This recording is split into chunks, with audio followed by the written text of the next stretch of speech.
They are among the first deaths directly attributed to aid cuts imposed by US President Donald Trump. 8 people in South Sudan suffering from cholera who died last month on a 3-hour walk to seek medical treatment, according to Save the Children. The UK-based charity blames the deaths on Trump's cuts, which it says forced local services to close. Here's Save the Children's South Sudan country director, Christopher Niamandi. Generally, we are receiving less and less funding from all donors, including the European donors, right? But the US funding generally was the more drastic because the implication was funding that we actually secured, where we were actually implementing and delivering services and doing work, and we had to stop on those activities.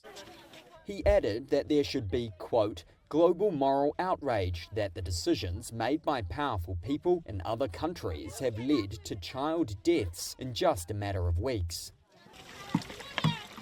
Experts have warned the cuts, including the cancellation of more than 90% of US AID's contracts, could cost millions of lives in coming years due to malnutrition, AIDS, tuberculosis, malaria, and other diseases.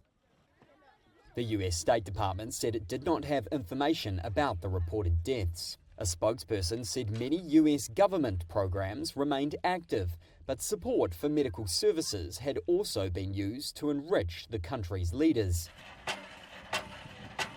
South Sudan's government has acknowledged a significant amount of public corruption, but denied specific accusations of graft. Save the Children supported 27 health facilities in eastern South Sudan until earlier this year. The US cuts forced 7 to shut completely and 20 to close partially, the organisation said in a statement. Over a third of South Sudan's roughly 12 million people have been displaced by either conflict or natural disaster. The United Nations says the country could also be on the brink of a new civil war after fighting broke out in February in the northeast.